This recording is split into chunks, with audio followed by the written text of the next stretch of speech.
Yeah.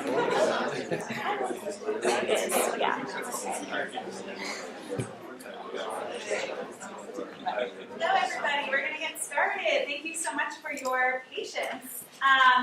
And thank you so much for joining us for the 20th Educating for Sustainability event.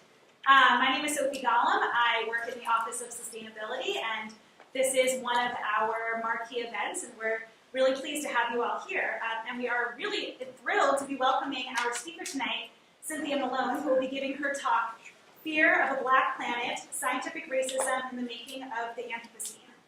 Following our speaker's presentation, we'll have a Q&A, and then we hope you'll stick around. We have some light refreshments, and that will be just outside of this room. So before introducing our speaker, I just want to extend some thank yous to those who helped pull this event together. I want to thank you particularly to our program partners, the Department of Environmental Studies, the Environmental Humanities Initiative, and the Office of Global Inclusion, Diversity, and Strategic Innovation. And I'd also like to thank my team in the Office of Sustainability who helped to set everything up tonight and to troubleshoot, as always, and coordinate logistics as well as communications for this event. And also thank you to Campus Media, the facilities team in silver, our 2020 captioning team in top of the square for arranging for setup of the room, closed captions, and our reception to follow. So, with all of that, I'm extremely honored to introduce tonight's speaker. Cynthia Malone is a scholar, activist, and organizer from New York City.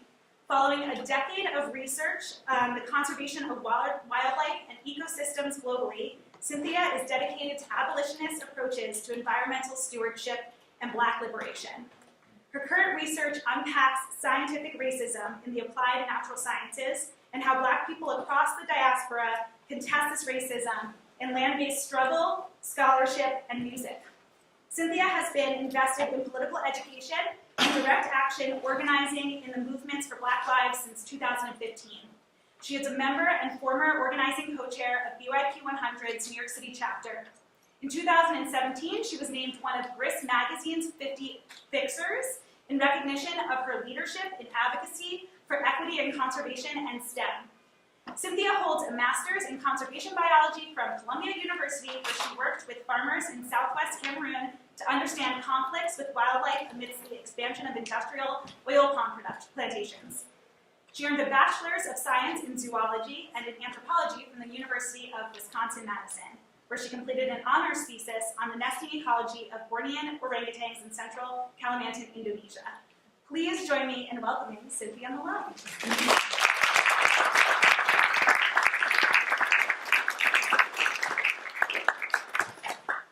Hello, can you all hear me? Yes. Awesome. Thank you all for being here. Thank you, Sophie. Thank you to the Office of Sustainability for inviting me to give this talk. I'm excited. I'm looking forward to potentially having a good conversation afterwards, as well as the reception. Before we begin, I like to start off with just taking a deep collective breath.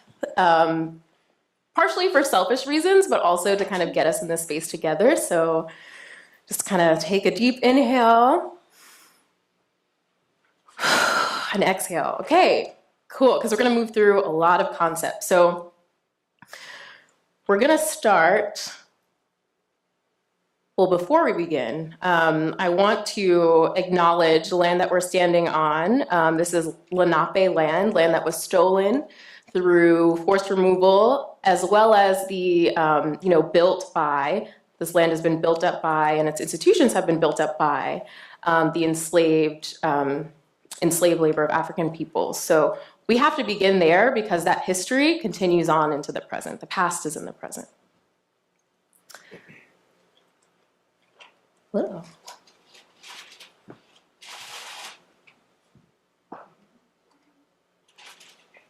Okay, cool.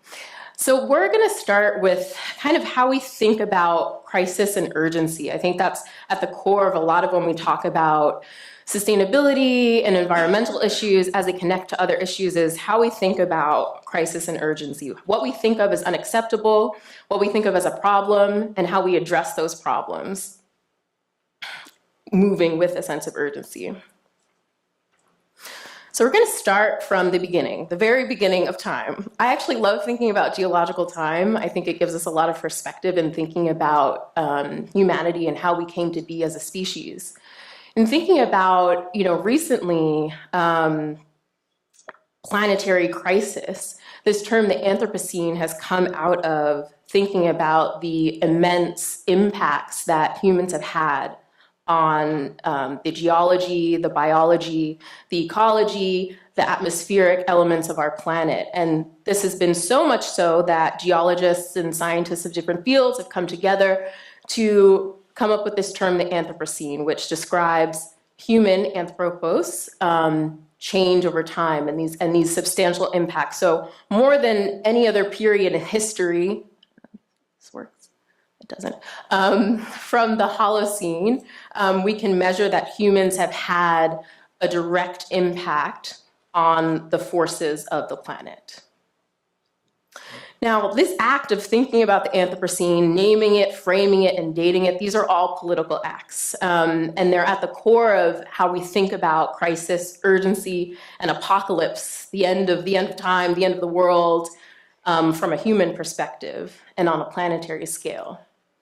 So over time, over the past decade or so, as the Anthropocene emerged from it being popularized by Paul Crutzen in 2000, social scientists have challenged some of the universalizing logic of the Anthropocene. So thinking about this idea that all humans have equally contributed to these substantial planetary shifts that can be measured in global warming, climate change, mass biodiversity extinction, et cetera, et cetera. And some of the terms that they have suggested instead of the Anthropocene to get at those driving forces are the Capitalocene, the Plantationocene, thinking about the legacies and ongoing impacts of transatlantic slave trade, 1 Billion Black Anthropocenes, that book just came out, and thinking about that as well.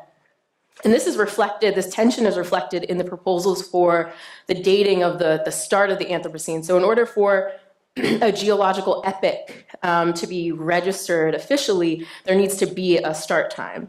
And so some of the suggestions for the start time of these measurable human impacts on the planetary processes, they're all wrapped up in these processes of oppression, systemic oppression. So one of the terms, one of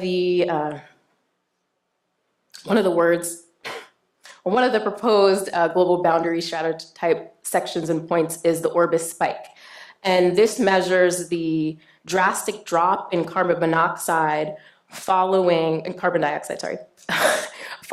the genocide of over 50 million indigenous people. And this paper came out recently establishing that through the geological record, and this has helped shape the planet. So that's one suggested starting point for the Anthropocene, and how that was precipitated by the Columbian exchange rooted in the transatlantic slave trade. Another suggestion has been the Great Acceleration in the 1950s, where these measurable impacts ramp up. And also in 1964, there's this idea of this bomb spike following nuclear bomb testing, which can be measured in radiocarbon levels. So we really see, in the narrative around the Great Acceleration, which, these are all things that are happening, the increasing amounts of carbon dioxide in the atmosphere, ocean acidification, the degradation of the terrestrial biosphere, tropical forest loss, all of these things are happening. And the framework of these socioeconomic trends, we talk about population growth, we talk about telecommunications, transportation, and these are all kind of measured as outcomes of all human activity. And rarely are, within these scientific narratives, are people engaging with the driving forces of these processes that are rooted, again, in scientific racism, as I hope to demonstrate. So this again, to kind of conclude from that, in making the Anthropocene, scientists and scientific institutions are advancing a false dichotomy between global environmental degradation and the systemic oppression of Black and Indigenous people everywhere. And one way of thinking about this that I think really gets to the core of the how, the why, and the what comes from this incredible thinker and scholar, Sylvia Wynter. She's a philosopher from Jamaica who thinks deeply about histories of science alongside Black study, critical race theory as well. And so she says that a correlated hypothesis is that all of our present struggles with respect to race, class, gender, sexuality, struggles of the environment, global warming, unequal distribution of resources, these are all differing facets of the central ethno-class man versus human struggle, or the overrepresentation of man with a capital M as human. And man with a capital M refers to people who are white, male, wealthy, able, heterosexual, all of these things, and deviating from these categories through these processes, there's this dehumanization process. And this is most salient in the mythologies around Black people and people of African descent. And again, this last point is critical. All of this was done in a law-like manner, law as well as science. So I want to talk a little bit about my journey to this point because it deeply informs my perspective and understanding of these processes. I grew up in New York City, in Brooklyn, Bushwick, Brooklyn. Anybody? Hey! Where are you from? Oh, I just live in Bushwick. Okay. Yeah. So that's where I'm from, Bushwick, Brooklyn, Ridgewood, Queens, and Richmond Hill, Little Guyana, Queens. And from the time I was really little, I was obsessed with animals and wildlife, especially orangutans. And I had this dream of becoming the Jane Goodall of orangutans. She exists already. Her name is Brute Goldacos. But I had this dream of becoming the Black Jane Goodall. And so I kind of eagerly ate up all potential opportunities, mostly often independently, coming from I was the first in my family to graduate from college, coming out of a first generation, poor, Black immigrant household. These were, these dreams that I were having, although they felt difficult to access. But I moved through and I took classes at the American Museum of Natural History in high school, completed research there in high school. I worked in the desert in New Mexico, looking at vertebrate diversity. And eventually I made it to Indonesia, where I looked at nesting ecology of orangutans, as well as the impacts of oil palm plantations on orangutan populations. And through that work, I really started to think about systems. I became dissatisfied with focusing on one particular species and felt like there's no way I could look at this particular population that was, constantly, the perimeters of it were constantly, being encroached, and even that language, by oil palm plantations. And so I started to trace, using, spatial analyses, the expansion of oil palm out of Indonesia to West and Central Africa. And for my master's work was working in Cameroon and looking at those impacts on communities there. And I interviewed over 100 farmers on their experiences with wildlife. And in that space, I was working with one community, Ikundu, where they had been forcibly relocated from their ancestral homelands to an area just adjacent to what the Wildlife Conservation Society and other conservation organizations were trying to establish this protected area. And they were relocated in an elephant corridor that African elephants were using to move through, where they were, experiencing constant raiding of their crops as well as death.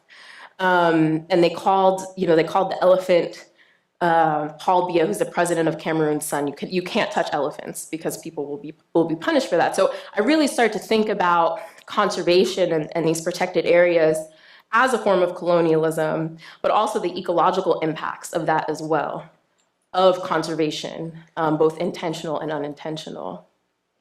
So as I was analyzing the data for my master's, it was a time, so this was 2014, 2015, I was at Columbia, and there was this, increasing virality of the ongoing systemic state-sanctioned murder of Black peoples across this country.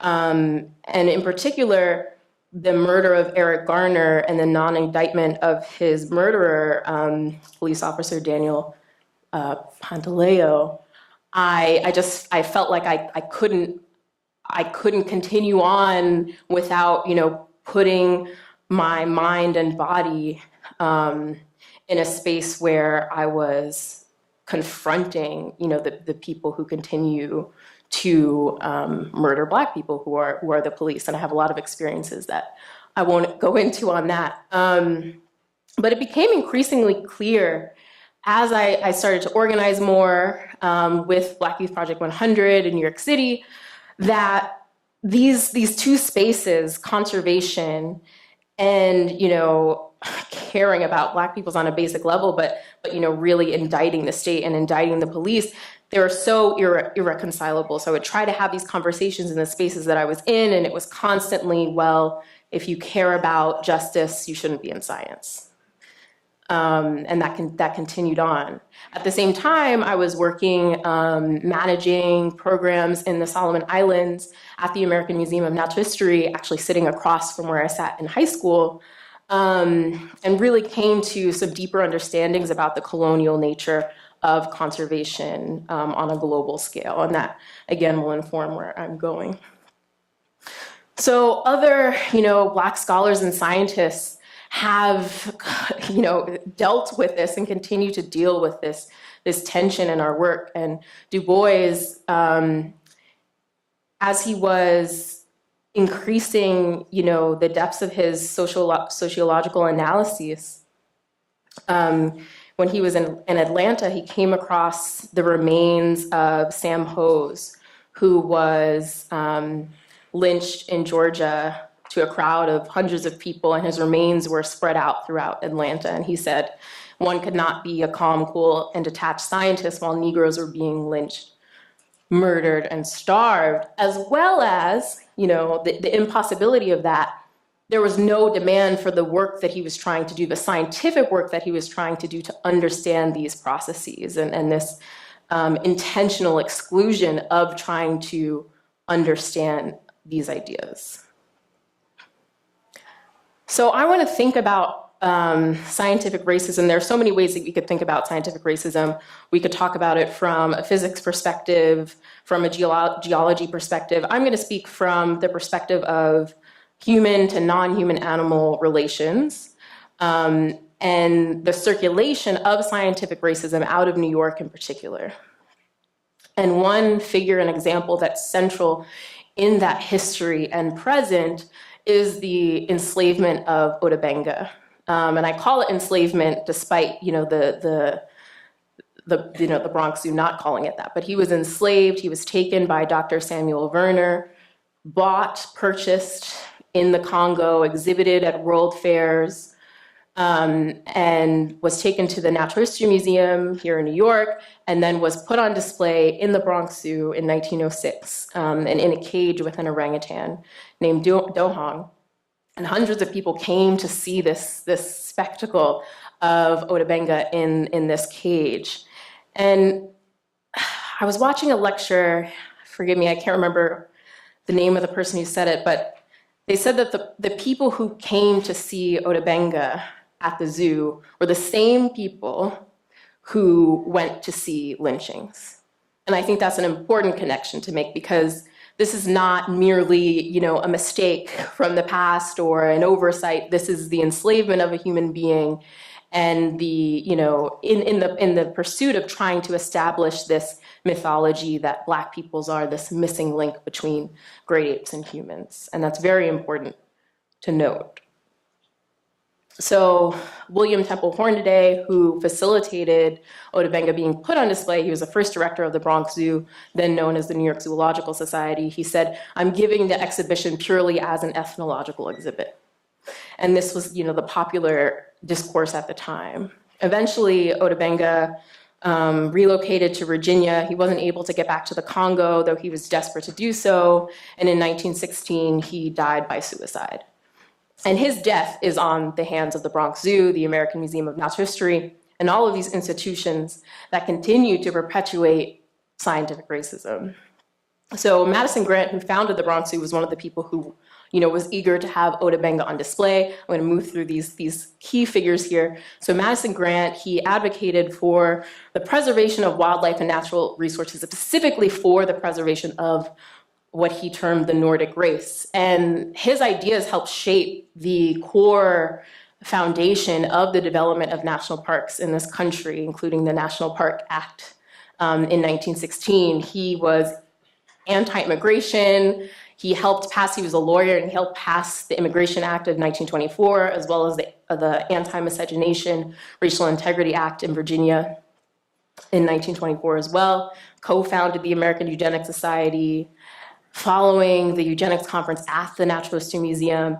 And he also wrote, I think he's most known for this now, The Passing of the Great Race in 1916. And this is considered, a foundational text in scientific racism by, including by scientists like evolutionary biologist Stephen Jay Gould.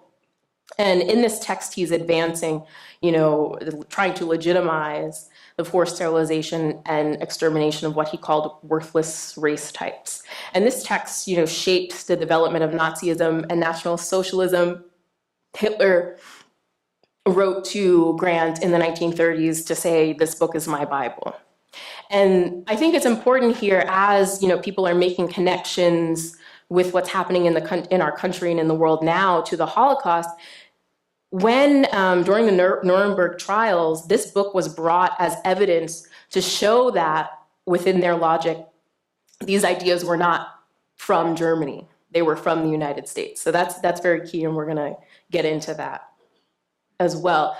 Then there's Henry Fairfield Osborn, who was the president of the Natural History Museum, professor of zoology at Columbia, and he wrote the foreword for The Passing of the Great Race. I actually sat in his office, his former office, as I was working at the museum, and did not know it because his name is everywhere, and there's no acknowledgement of this history.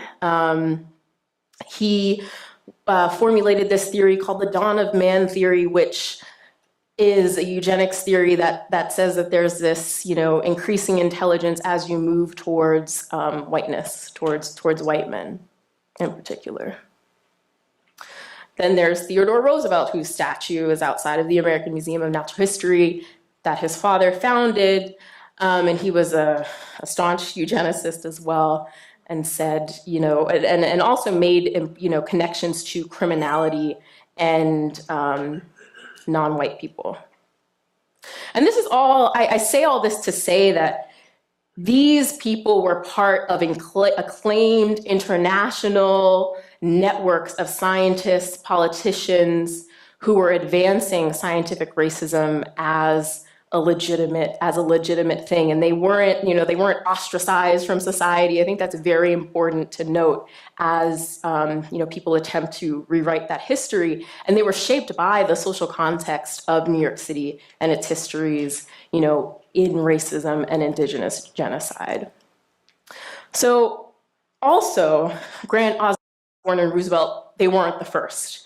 These ideas were, part of legitimizing already pervasive mythologies at the core of chattel slavery and indigenous genocide.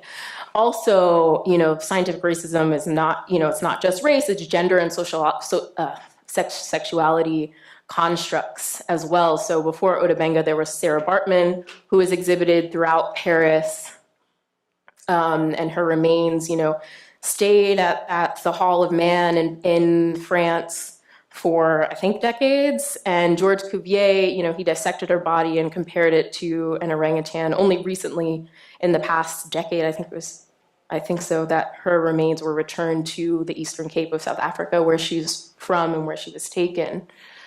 And before Sarah Bartman, there was, the auction block. So these are continuation of ideas. And again, scientific racism continues to inspire apartheid and genocide. So Donald Trump said this last week, I think, these are humans, not animals, referring to migration. Netanyahu, as well as, the Deputy Minister of Defense of Israel, also, uses the same rhetoric to talk about Palestinians. New president of Brazil as well does the same thing. So these, these legacies, they're not legacies, they live on, they're active. now, people talk about eugenics as like a pseudoscience, it's no longer, it no longer has credence in academia or polite society. And this is just not true. There are eugenics conferences still happening. There was a few of them that were held at the University College London.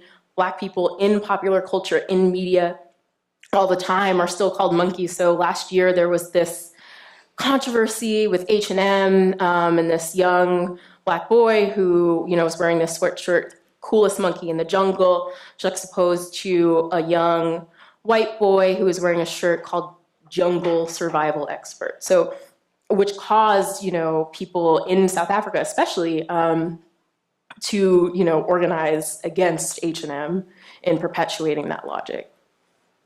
And these scientific racism is a legitimization and an attempt to justify the lie and the mythology. They're not static as well. These things evolve over time. So it's not just, people as animals. There are other logics that underlie it. And thinking about this concept from Alexander Waheli, who is a Black studies scholar who thinks about the relationship between race and how we think about what it means to be human. And he describes this as the processes as racializing assemblages. So ongoing sets of political relations that require, through constant perpetuation, via institutions, discourses, sciences, and cultural artifacts, the borrowing of non-white subjects from the category of the human as it is performed in the modern West, but I would say everywhere. So these ideas, again, continue to live on in conservation practice through protected areas and national parks that are maintained by, these institutions like the Wildlife Conservation Society and Conservation International, and they continue to murder, forcibly remove, violate the sovereignty of indigenous peoples around the world. And I want to demonstrate that these logics are not just about, biodiversity hotspots, rural areas, or places that we think of as nature. These logics connect to scientific racism as it's enacted in this country and in, in cities where Black peoples are, in high numbers. So one example of thinking about this is Kruger National Park, which was established by Paul Kruger 1898 through the official establishment in 1926 as a haven for white nationhood in particular. And indigenous peoples, in the park were forcibly removed and weren't allowed to even visit the park throughout apartheid, Black South African people. Now, there are always, recently actually, they were, I don't know if any of y'all saw the headline of a man who was eaten by lions after being poached. The rhetoric around it was like, oh, good for the lions, which says a lot about, the criminality and the criminalization of people who often have been displaced and are middle people in a broader international network, well beyond, the continent of Africa. But that criminalization is key. And in particular, in Kruger National Park, they have this anti-poaching unit that patrols the park that is funded by Veterans for Wildlife, that is overseen by veterans of the Iraqi and Afghanistani war, as well as white South Africans. And they say that they work with the concept of broken window philosophy. How many of you are familiar with broken windows philosophy theory?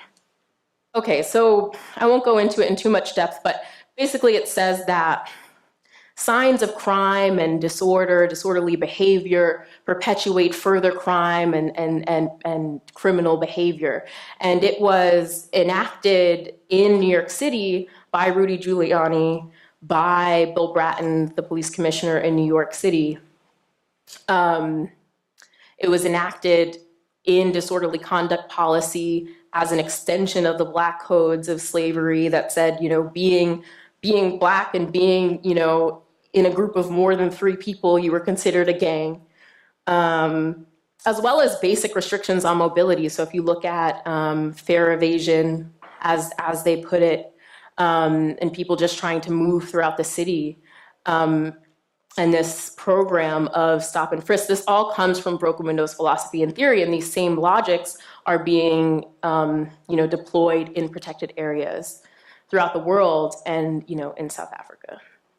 So kind of responding to some of this history, but also thinking about moving forward, conservation institutions are increasingly talking about participatory approaches or community incentives to conservation.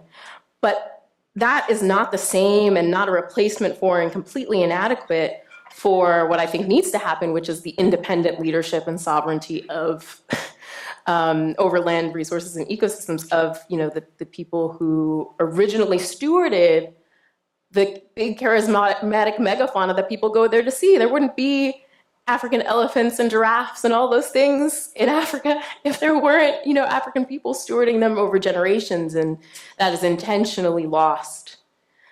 And now kind of, again, thinking about the ongoing nature of this, there's this leveraging of the crisis of the Anthropocene and mass biodiversity extinction in particular in the establishment of this half-Earth proposal, which comes from E.O. Wilson, who's considered a founding father of ecology.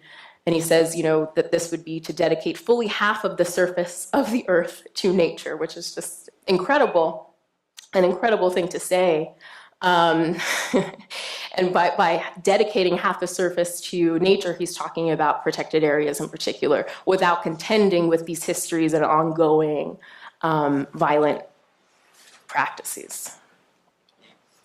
So again, in this kind of, as conservation institutions, departments, NGOs, foundations are grappling, with these histories and ongoing natures of violence, they're responding to calls for equity around, the severe underrepresentation of everyone who isn't white in these institutions. And there's this organization, Read 2.0, I recommend you check them out, check out this report, where they, really get data on, the current state of environmental organizations and show that, especially as you move through, from interns through to leadership and board slots, representation of people who aren't white is very low. And so there's this rise in, diversity and inclusion initiatives to increase, to tackle this. But these don't challenge the institutional cultures or the curriculum or the field research practices. And I know this from personal experience. And when Black peoples are in these spaces, there's this, again, that false dichotomy and having to choose between being complicit in these structures or leaving. And now, scientists are increasingly becoming more comfortable in talking about politics, but there's this way in which there's this social capital that people can earn in even just talking about inequity. So white people are making money talking about diversity and inclusion and using terms like intersectionality and decolonization without actually engaging with what these words mean, who developed them, and what they would require. And especially with decolonization, it's incredible. And to me, I say, if you're not concerned with the liberation of Black peoples, we're not fighting for the same thing. Because there is this idea that we're all, being hopeful and fighting for the same future, but we're not if you're not contending with those logics. So in thinking about this, Fanon talks about, in the 1960s, in order to think about the relationship between decolonization and science, we need to think about how these processes have happened historically. As well as the fact that decolonization is about disorder. It's about contending directly with violence, potentially through self-defense measures, in trying to dismantle white supremacy and white supremacist logics. This is not a word that should be thrown about lightly by anyone. So I wanted to, in my work, really sit with what a decolonial scientific practice might look like. And in order to do that, I've started to think about, okay, how have Black peoples in particular historically contested scientific racism? And so I'm looking at historical relationships to land, non-human animals, and how they intersect with liberation and movements for freedom, and Maroonage in particular. So the escape from bondage of African descendants throughout the Americas is an example of that. It's a contestation of the logics of plantations, not only in being unfree, but also the logics of the land and how things were planted. And in the spaces that maroon communities were creating, as well as enslaved peoples were creating in these areas called provision grounds, they're planting and working with the land and working with non-human animals in a way that is, again, in direct contention to plantation logics. And I'm also looking at how this, I won't have time to go into this too deeply, but I'm looking at how hip hop in particular, I'm thinking about hip hop as an archive of Black experience, how it contends with scientific racism, moving between these ideas of the urban and the rural, and tropes such as the streets as a jungle, and Black peoples as monkeys and apes that continue to circulate. Thinking about this, kind of moving through music, one of the most sampled songs in hip hop is The Message by Grandmaster Flash and the Furious Five. And in the video and in the lyrics, he's making these connections, but they're making these connections between this trope of the jungle and these narratives of urban decay. So it's, you know, broken glass everywhere. They're talking about these things while asserting their agency and power in life at the same time. And this is particularly important in thinking about, you know, hip hop's origins in the Bronx and the development of infrastructure that continues to facilitate environmental racism through these logics of the streets as the jungle, or where Black people are as the jungle. And I think about how gentrification as a practice, you know, destroys the spaces for this meaning making. And globally, you know, as an organizer, I think about how movements are continuing to make these connections in their communities. So from the movement for Black Lives, thinking about what's happening in Flint, what's still happening in Flint, as well as, you know, linkages between prisons and toxicity, thinking about Standing Rock and the movement against Dakota Access Pipeline and indigenous sovereignty in this country. From Fees Must Fall, one of the student organizers was talking about the, you know, how science facilitates, you know, apartheid and the continuations of that in South Africa. And then there's also, you know, directly challenging these institutions and governing bodies that continue to perpetuate these logics. And so this was an action that we, BYP 100, one of the organizers in the room as well, from this annual event since 2016, organized through Decolonize This Place, contesting Columbus Day on Indigenous people, on what we acknowledge as Indigenous Peoples Day, as well as, you know, the fact that the museum still has stolen artifacts, still has stolen remains, and still has not acknowledged the enslavement of Otabanka. And so we were in the Hall of African Peoples, taking up that space, honoring, you know, our ancestors in disruption. And there were also people from many different communities, including Indigenous communities, drawing attention to the ongoing, you know, murder of Indigenous women, the, you know, lack of recognition of Indigenous rights, et cetera, how that is all, you know, perpetuated by the museum, its logics, and its continued lack of acknowledgement of that. And so thinking about, okay, how can we think about a vision for decolonial science? At the individual level, there's a need for political education and thinking about the histories of scientific racism, thinking about the function of gender, race, sexuality, racism, your own positionality and how that informs your work, whatever it is, as well as, you know, engaging in activism and organizing and understanding the necessity of that to any process of decolonization and supporting those who are doing that work, as well as more collaboration between scientists and organizers who are engaged in these questions. And then thinking about, you know, scientific institutions, as part of a decolonial process, there would need to be acknowledgement of complicity in scientific racism, immediate removal of white supremacists from boards and leadership, removal of memorialization to eugenicists. So the American Museum of Natural History continues to have Henry Fairfield Osborn's name throughout the museum. Immediate return of stolen objects and human remains. Again, the museum still has the remains of Namibian peoples who were murdered during the genocide there. which occurred at the same time as the enslavement of Otabenga, and reparations for the serious and ongoing impact that these logics and the legitimization of these logics as being truth and fact on the continued violence and genocide of Black and Indigenous peoples. So I'm saying, Bronx do what's good? What's good? Like, what's happening? What are y'all doing? Because you can't keep using this logic of diversity and equity and inclusion to mask, again, the ongoing complicity in these violences.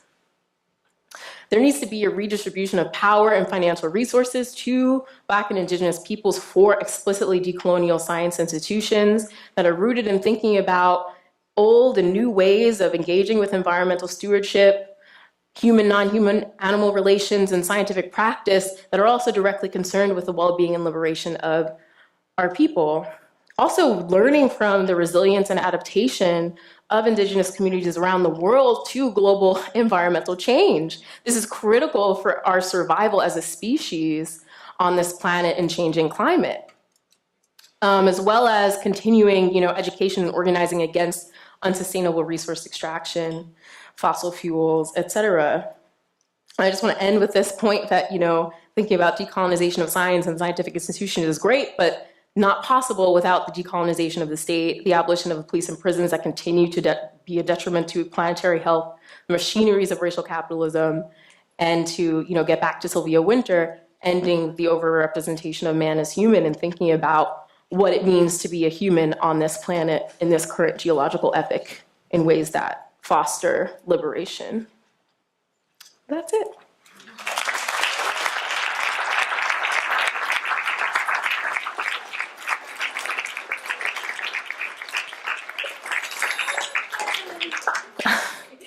Thank you all. I know that was a lot, a lot of things. So any questions, thoughts?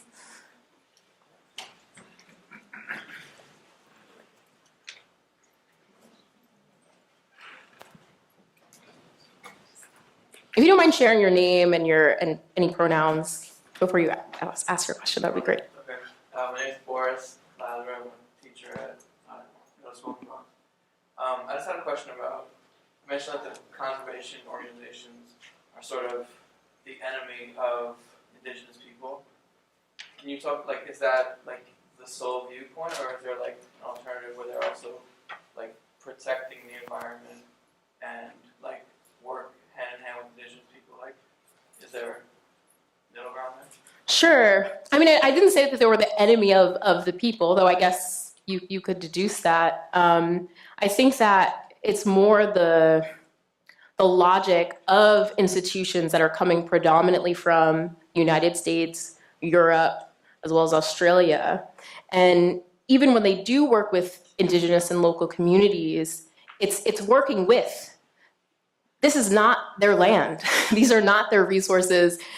These animals have not been stewarded by those people for generations. So the center of what I'm trying to say is that there needs to be sovereignty. If anything, Indigenous communities can bring in organizations that they would like to work with in partnership, but it has to start with the ownership and sovereignty of Indigenous people. That's what I'm trying to say. Thanks.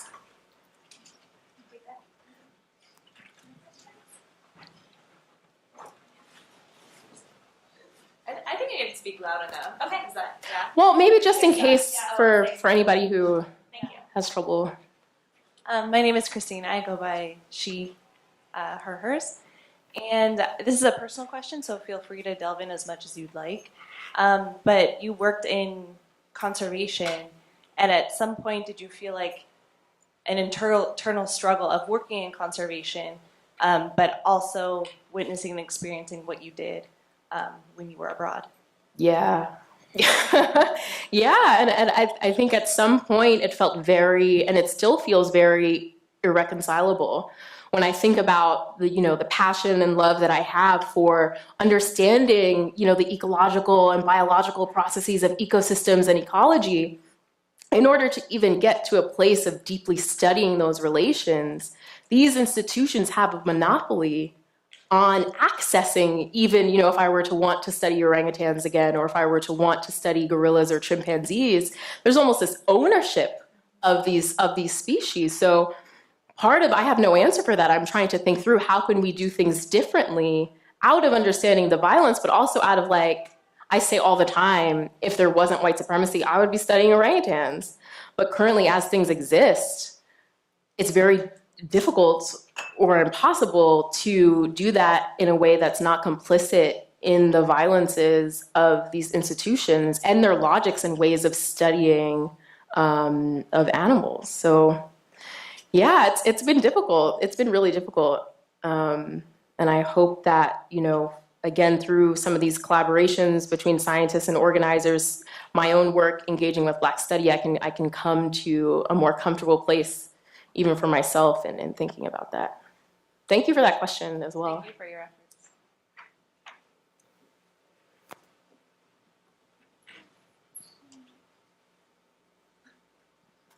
Hi, my name is Hey. Mimi. I go by they, them pronouns. And in this conversation about conservation as both a very racist and politicized practice of who gets to conserve, what gets to be conserved, I'm wondering, how do we navigate that complexity as well as trying to remedy like landscapes that have been rendered toxic or wastelanded? This is a big question. Yeah, Answer.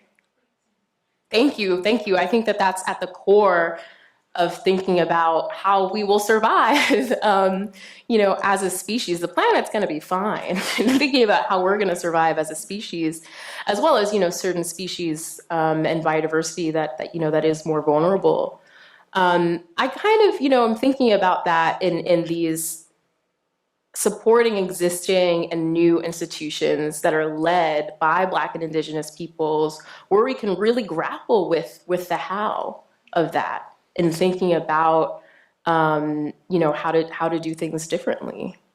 I think that there needs to be a redistribution of resources from these institutions that, you know, continue to perpetuate violence, to other institutions to, you know, be able to do that work at scale, because we need to think about these things. There is the importance of the local, but when we're thinking about planetary processes, we need deep thinking about what all of this means at a planetary scale, and when we need money and resources and power to do that.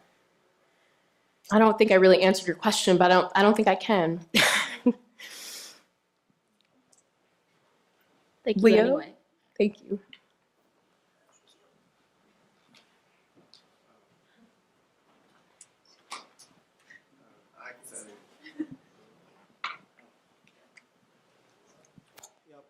Thank you so much for your presentation.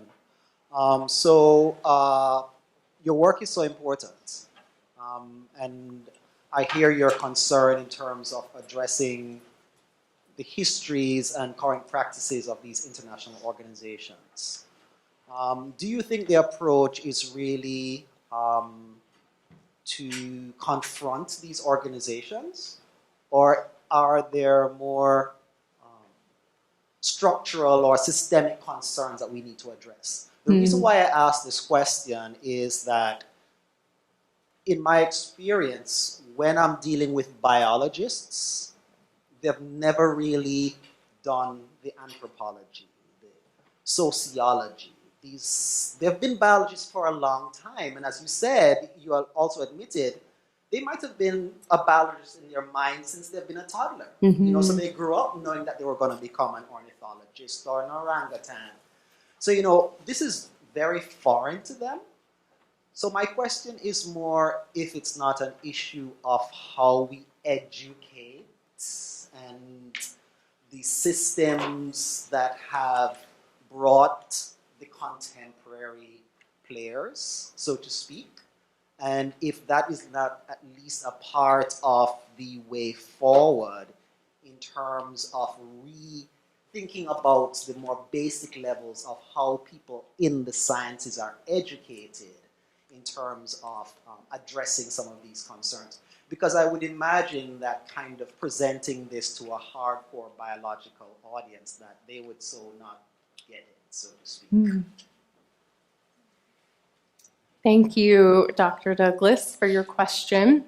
So I can speak from my personal experience, some of which you're aware of, in trying to, at international scientific conferences that I've been to and helped to organize for diversity and inclusion, having these conversations, there is an ongoing trivialization of social science, of the lived experiences and realities of Black people and Indigenous people that's at the heart of scientific racism. So I'm not sure about the, solely education as a pathway forward. I think it's, in terms of the confrontation of these organizations, that's necessary when we're talking about the level of systemic violence, the level of ingrained scientific racism. Part of the project of decolonization is working with crisis and urgency to demand difference, because these organizations are not going to, on their own evolution through, even if they increase the number of Black and Indigenous people who are employed by their organization, they're not going to shift because they're benefiting from it. And the individuals who, kind of continue to, claim that there is this distinction, or a distinction can be made between studying birds and understanding social processes and communities, they're not only privileged, but also doing a detriment to any kind of conservation that they would be trying to do, because that's not how these processes and ecosystems work. And that's part of the logic, disrupting the logic that says that humans have not always shaped ecological processes and helped to create and shape landscapes. And part of that is racism. And part of that is the continued perpetuation of racializing assemblages. So that's critical to sound science. That's critical to sound grappling with, the geological epoch, whether we call it the Anthropocene or something else. So I think that there's a need for a combination of, continuing to demand that these institutions, not just change, but potentially, dismantle in thinking about how to move forward. I didn't fully answer your question, but yeah. I think did you have a question? Oh, thank you. My name's Patrick. I go by he or his. But it was kind of a similar question, but you talked a little bit about how the redistribution of power and wealth needs to occur in a scientific manner. I'm relatively uneducated about what you're talking about, and so for me to come to this was very eye-opening. So my question is it occurring on a ecological scale, and do you believe that it's occurring on a non-ecological scale? So what I talked about, you very vaguely talked about the police force in the beginning. Do you believe that's something that is occurring, or is it not occurring? And what I mean is there this redistribution, or maybe not wealth, but is there kind of a restructuring going on away from what is believed white supremacy into something that's more fair, that humans are humans regardless of what they look like or skin color or anything like that? So I know it's two kind of questions, but is it happening on an ecological scale, and is it happening on a non-planetary scale? I'm sorry, is what happening on an ecological scale? The redistribution of wealth and power into places that believe needs to be, right, for this to occur. So the institutions that you're talking about, Mm-hmm. Maybe an example or something, but is that happening, is all I'm asking, from your opinion? No. In terms of, different arenas of contending with white supremacy, if you think about abolition, there are many organizers in this room who are directly contending with police in this city through a direct action, confrontation, and organizing, that has caused shift through leveraging crisis and urgency to demand pressure for, police officers to be fired. But overall, no. I mean, if you look at this country and the continuing ongoing mobilization of scientific racism to perpetuate genocidal logics and the, closing of the border, as well as, they're planning on building new jails in all of the boroughs in New York City. These logics and things are continuing. In terms of thinking about scientific institutions in particular, I think, the action that we did at the museum was a direct confrontation and decolonize this place, and other organizations continue to do that. Recently, scientists and politicians in, I believe, Tanzania demanded that the Natural History Museum, I can't remember where it was, in Europe, return fossils that were stolen. So this is ongoing, and the more actions that happen and the more pressure, the more that these institutions will have to answer in a way that currently, without the pressure, without the demand, they don't experience a reason for doing that because they're profiting. They're profiting from these logics and practices. So it's happening, but no, I mean, if you look at the state of this country and the planet.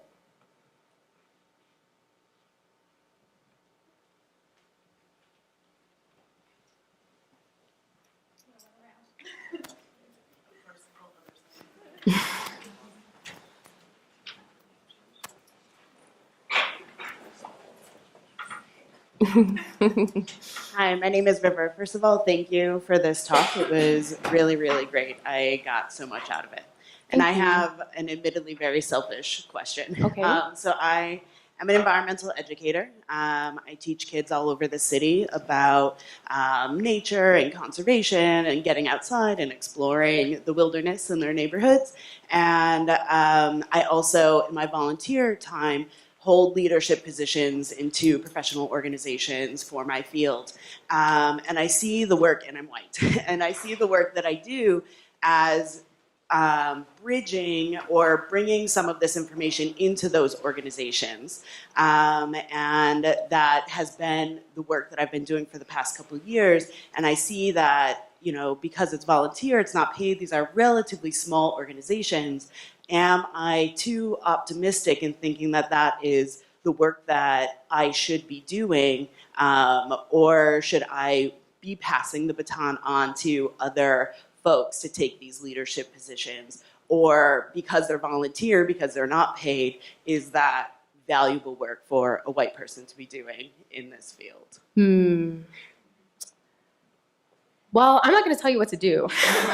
I want to say that first. Like, I'm not going to tell you what to do. But in thinking about, how white folks who are, I'll kind of generalize a little bit of what you're saying rather than, direct advice.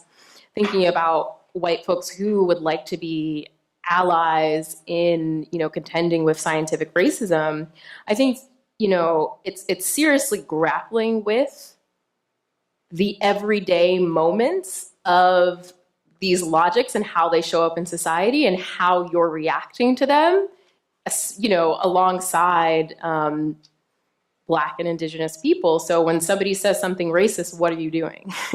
When, leadership suggests something that would continue or enhance the marginalization of the most marginalized, how are you disrupting that?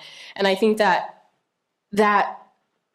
requires really thinking seriously about the nature of risk, and how for, as a white person, the risks that you would, have to grapple with in contending with this is very different from the risks that I would have to grapple with as a Black person, in a way that, it's resulted in me being pushed out of organizations completely, entirely, being called a reverse racist, all of these things in just, saying like the very basics. So really grappling with risk and what are you willing to give up?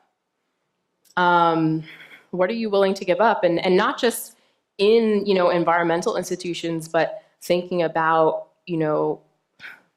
the violences against Black and Indigenous peoples in the city and the country that show up in policing, in logics around immigration, and how you're showing up and giving up power and giving resources to these movements and to these individual people and organizers who are leading that work. Are you supporting those people and individuals?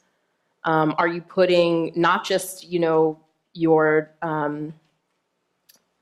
ideas, but your body on the line because again, we're talking about violence. Like, I think that's very, these are these logics, but Black people are dying, we're being murdered. Indigenous people are dying, we're being murdered. We're talking about violence. So really sitting with that and what that means and how, you can use your privilege to disrupt that. Thank you.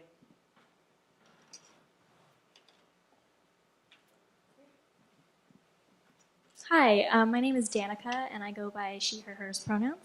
And I wanted to ask about, like, the plan or strategy that you might be thinking about to actually make some of these goals that you have happen. Because I feel like in a lot of activist work, there very much is the need for direct confrontation with institutions that perpetuate this, like, systemic oppression. But the problem in so many places is that the people you're speaking to don't want to listen and often don't understand what it is that you're even saying, in that I'm willing to bet that most of the people, like these white supremacists on boards, would never call themselves white supremacists, that they don't even understand that they are white supremacists. And so I was wondering if you have any ideas for, like, plans of action to enact these goals, and if you have started on any of them, and what kind of success that you've had. I think in thinking about, for example, confrontations with white supremacists, and kind of coming from some of the questions around the room around education or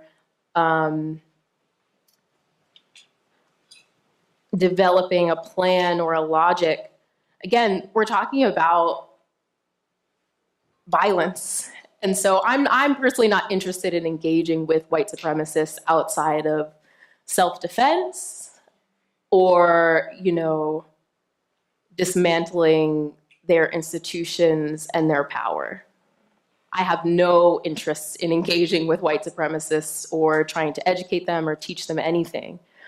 I think in terms of in conversation and working with other, alongside Black peoples and Indigenous peoples and marginalized communities, there is a need for more conversations about the intersections of violences related to policing and prisons and scientific racism and logics and how they show up in environmental spaces. I think that we need more of those conversations.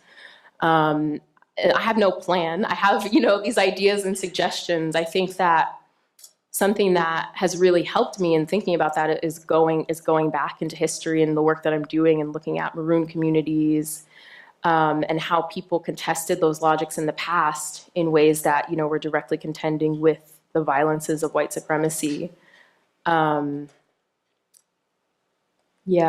I don't, aside from what I've laid out here, I just think that there needs to be more support for, the possibility of us coming together. When I say us, I mean Black, Indigenous peoples, people of color, to have these conversations in a rigorous and principled way. But I don't have anything to say to white supremacists.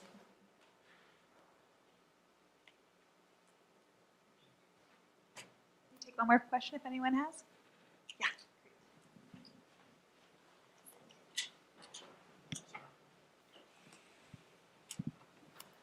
Hello, my name is Paul. I go by he, him pronouns. So my background is physics, and I was just wondering if you offhand had any, know of any names of people that do scientific racism in physics that I could read up on?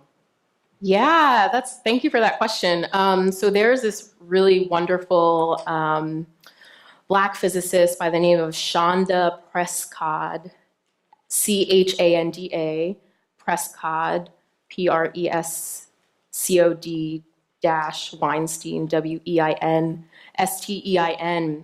She's a Black physicist at, I believe, the University of New Hampshire between, I think, their astronomy department, I hope I'm right, and women's studies. And she curates a decolonizing science resource book. She writes consistently about, how even thinking about dark matter, some of the logics of race that come up and scientific racism that comes up in that, talking about the violences around Mauna Kea in Hawaii, the astronomical observatory, and the relationships between that observatory and, the continuing subjugation of Hawaiian peoples.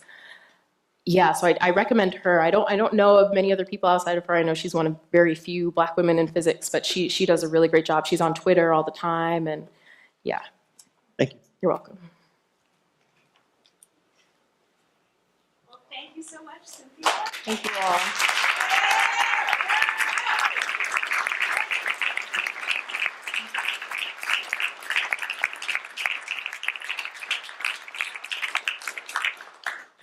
As I mentioned, there's a reception in the hall. Feel free to partake.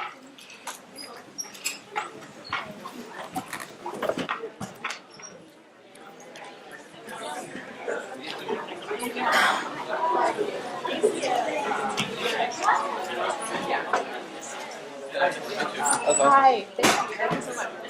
So I have a friend who's he works for an NGO in Congo, and he's like anti-poaching. And so I was just wondering so a lot of poachers are people who are native Congolese. And I know it's like a systemic issue where you have a lot of men from China. It's global, right? So it's not like